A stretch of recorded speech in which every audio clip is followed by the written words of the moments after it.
अस्सलाम वालेकुम dear students. हमने अपने लास्ट लेक्चर में फ़र्स्ट टर्म का सिलेबस एंड कर दिया था। आज हम अपने लेक्चर में सेकंड टर्म का सिलेबस स्टार्ट करते हैं। हमारा सेकंड टर्म का जो सिलेबस है स्टार्ट होता है चैप्टर नंबर 8 से। बच्चों 6 क्लास की मैथ्स की बुक ओपन करें, पेज नंबर है 116, chapter number 8 introduction of algebra. इस चैप्टर में हम अलजेब्रा के बारे में पढ़ते हैं कि अलजेब्रा क्या है, सेंटेंस क्या है, स्टेटमेंट क्या है, ओपन स्टेटमेंट, ये मैथमेटिकल स्टेटमेंट क्या होती हैं और इनका सॉल्यूशन और सॉल्विंग का प्रोसीजर क्या है। पेज नंबर 116 पर इंट्रोडक्शन है। Algebra is a branch of mathematics in which symbols, usually letters of the alphabets, represent numbers or quantities and express general relationship that hold for all numbers of a specified set. The word algebra is derived from the Arabic word al-jabr. Al-Khwarizmi, the father of algebra, was one of the first to write about algebra who used words or letters. Al-Khwarizmi first person था जिसने algebra का use किया, और जो algebra है वो Arabic language का word है अलजबर, उससे अलजेब्रा ड्राइव किया गया। इसी पेज पर डू यू नो में लिखा है algebra is the invention of a Muslim mathematician Musa al-Khwarizmi. His book was published in Europe in Latin, which is the base of the subject algebra. Algebra है कि algebra की definition पढ़ते हैं। The term algebra is an extension of arithmetic in which letter A, B, C to X, Y, Z, हमारे पास जो alphabets हैं A, B, C, D, E, F, G, H mean X, Y, Z तक and other general symbols are used to represent number and quantities in formula and equation. किसी भी formula और equation में numbers और alphabets और letters जो हैं इनको यूज़ करते हैं as a term. These letter are called variable and can be different values. अगर हमारे पास एक वैल्यू है 5a, इसमें हमारे पास जो a है ये है वेरिएबल, हमारे पास वेरिएबल है। आपके पास अगर एक वैल्यू इस तरह से दी हुई हो 5 + 3 = 2 × 4, अगर देखें दोनों का आंसर सेम होगा, 5 + 3 8 है और 2 × 4 8 है। इस इक्वेशन को हम अरिथमेटिक कहते हैं। इस इक्वेशन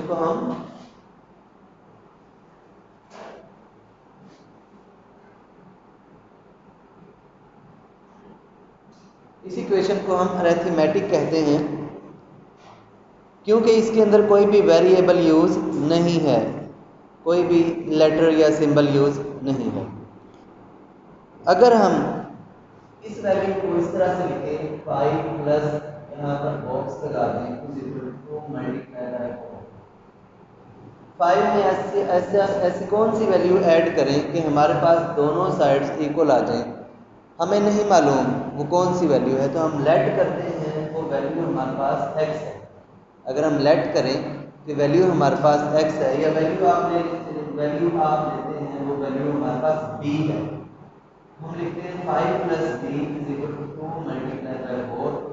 यहाँ पर b वेरिएबल है। अगर किसी भी इक्वेशन में वेरिएबल का यूज़ हो जाए तो वो अरिथमेटिक नहीं रहती बल्कि वो अलजेब्राइक बन जाती है। तो इसके मीन्स कि अगर ये हमारे पास अरिथमेटिक है तो ये हमारे पास अलजेब्राइक है।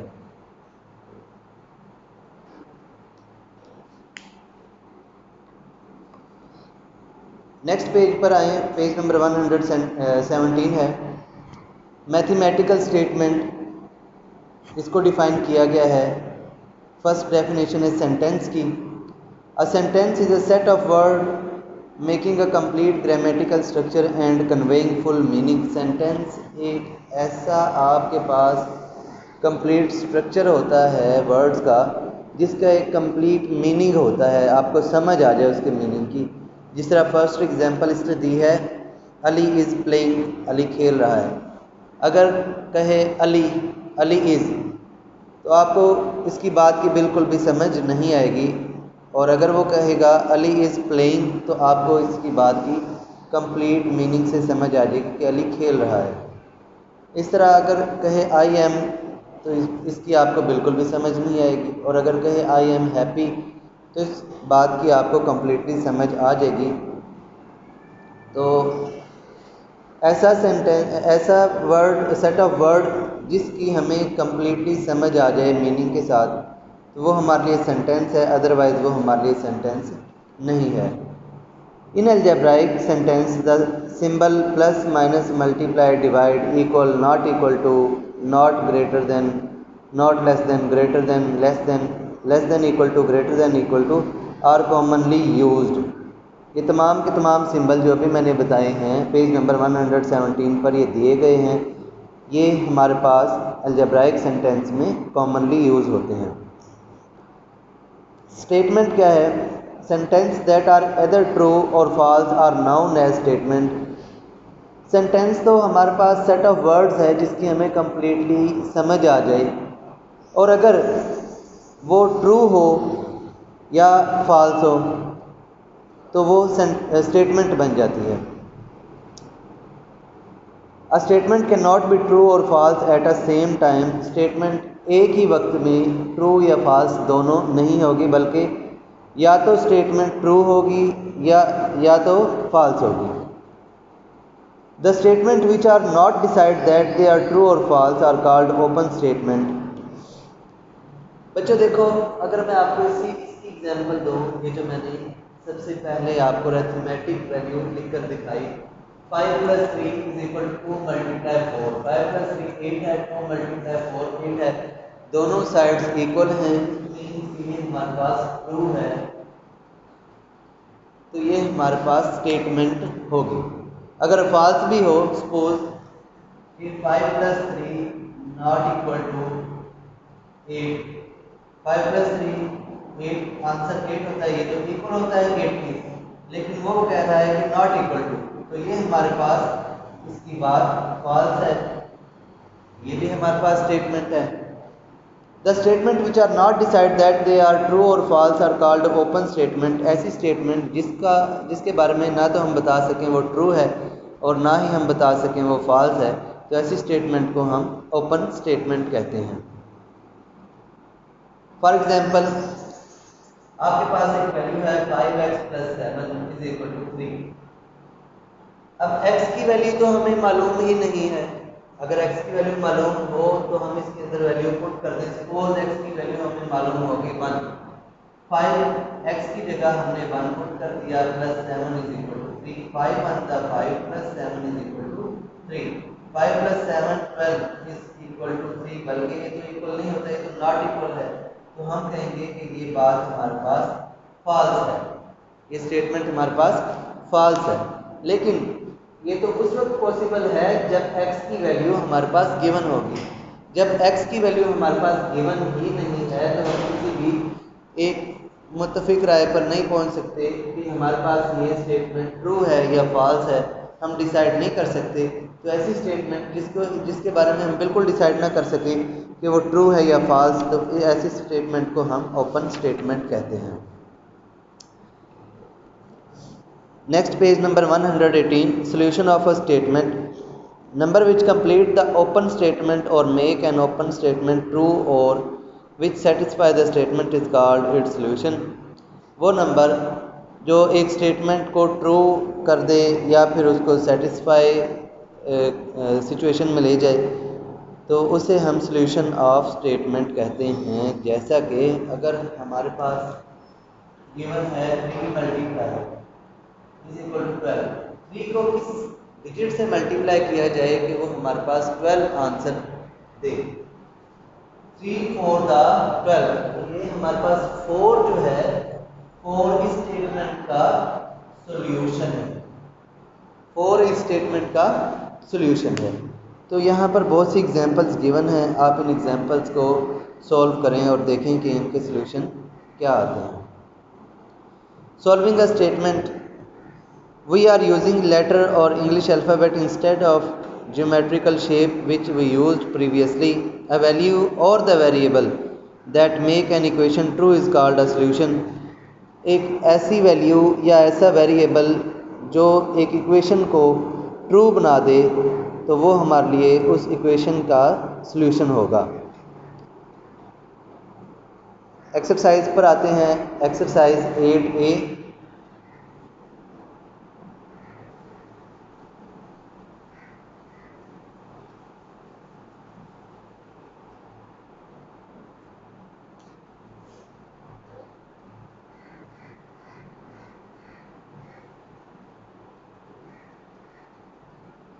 Chapter number 8 exercise 8A start करते हैं। Page number 119। क्वेश्चन नंबर 1 है tell whether these are a sentence और वर्ड सिंपल रिटन टुगेदर। हमने बताना है क्वेश्चन नंबर 1 में कि अगर कंप्लीट मीनिंग हमें समझ आता है तो वो हमारे लिए सेंटेंस है, अदरवाइज वो हमारे लिए वर्ड रिटन टुगेदर होगा। फर्स्ट है रेड रोज लव, तो हमें इस बात की बिल्कुल भी समझ नहीं आई, ये हमारे लिए वर्ड रिटन टुगेदर है। सेकंड है थैंक्स गॉड, खुदा का शुक्र है, इस बात की हमें समझ आ गई, तो ये हमारे लिए सेंटेंस है। थर्ड है 6 इज़ एन ऑड नंबर, 6 जो है वो ऑड नंबर है, इस बात की भी हमें समझ आ गई, ये हमारे लिए सेंटेंस है। नंबर 4 बेबी स्लीप, इस बात की समझ नहीं आई, तो ये हमारे लिए वर्ड रिटन टुगेदर है। इसी तरह नंबर 5 हमारे पास सेंटेंस है और नंबर 6 भी हमारे पास सेंटेंस है, क्योंकि इनकी भी कंप्लीटली समझ आ रही है। क्वेश्चन नंबर 2 है find out whether the following statement are true या फिर फॉल्स या फिर ओपन स्टेटमेंट। क्वेश्चन नंबर 2 में हमने बताना है कि जो वैल्यू गिवन है क्या वो ट्रू है या फॉल्स है या ओपन स्टेटमेंट है। हम इनको सॉल्व करते हैं, अगर वो बिल्कुल करेक्ट आंसर आ जाए, बोथ साइड्स इक्वल आ जाए तो वो हमारे लिए ट्रू है, अगर बोथ साइड इक्वल ना आए तो वो हमारे लिए फॉल्स है, और अगर उसके अंदर कोई भी वेरिएबल यूज़ है तो वो हमारे लिए ओपन स्टेटमेंट है। फर्स्ट है 16 multiply by 2, question number 2 first part है 16 multiply 2 is equal to 11। Part number 1 इस तरह से गिवन है, इसको सॉल्व करते हैं। 16 मल्टीप्लाई 2, ये तो 32 वैल्यू है, लेकिन दूसरी साइड इसकी 11 है, दोनों आपस में इक्वल नहीं है, तो ये हमारे पास फॉल्स स्टेटमेंट है, ये हमारे पास फॉल्स स्टेटमेंट है। इसी तरह अगर हम नंबर 3 को यूज़ देखें, 17x -10 इज इक्वल टू 23। तो बच्चों देखो यहाँ पर हमारे पास वेरिएबल गिवन है, जहाँ पर भी वेरिएबल गिवन हो जिस स्टेटमेंट में, वो हमारे पास ओपन स्टेटमेंट होगी, ना तो वो ट्रू होगी और ना ही वो फॉल्स होगी, वो ओपन स्टेटमेंट होगी।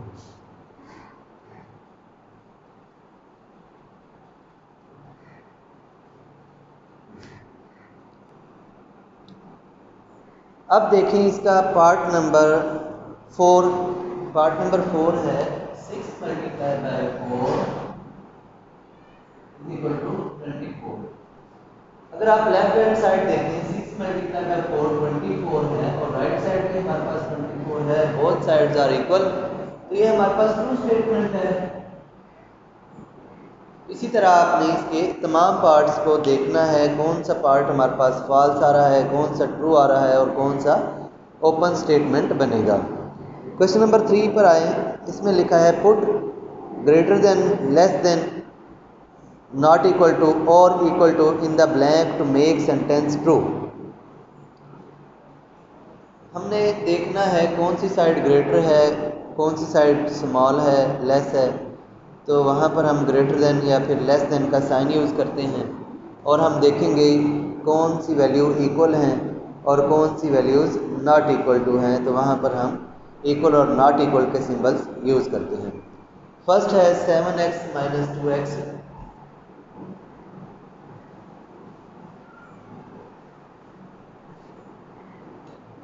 Part number 1, question number 3, 7x minus 2x blank space और यहाँ पर है 4x। 7x में से अगर हम 2x माइनस कर दें, सब्ट्रैक्ट कर दें, तो हमारे पास रिमेनिंग आएगा 5x। 7x में से 2x को सब्ट्रैक्ट कर दिया, x वेरिएबल तो सेम वही आएगा जो दोनों में होगा। 7 में से 2 सब्ट्रैक्ट कर दें तो हमारे पास 5 आएगा। साइन हम देखेंगे, जो वैल्यू हमारे पास ग्रेटर होगी उसका साइन यूज होगा, जो वैल्यू स्मॉलर होगी उसका साइन यूज नहीं होगा। तो 5x fill the blank space 4x। देखा जाए तो ये वाली साइड हमारे पास ग्रेटर है तो हम यहाँ पर ग्रेटर का सिंबल यूज करेंगे। इससे ये साइड हमारे पास ग्रेटर और ये साइड हमारे पास स्मॉलर है। इस तरह अगर पार्ट नंबर 4 को देखें तो वो है 13 multiply by 10।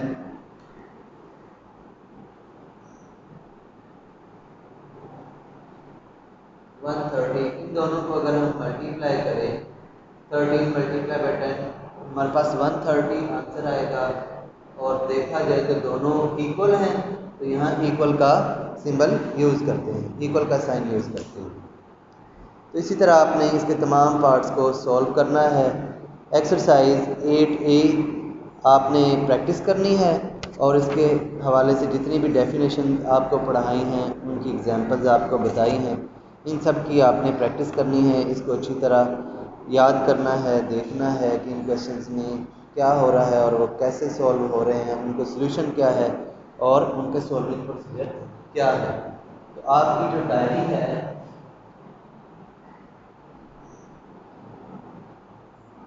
Exercise number 8A और इसकी डेफिनेशंस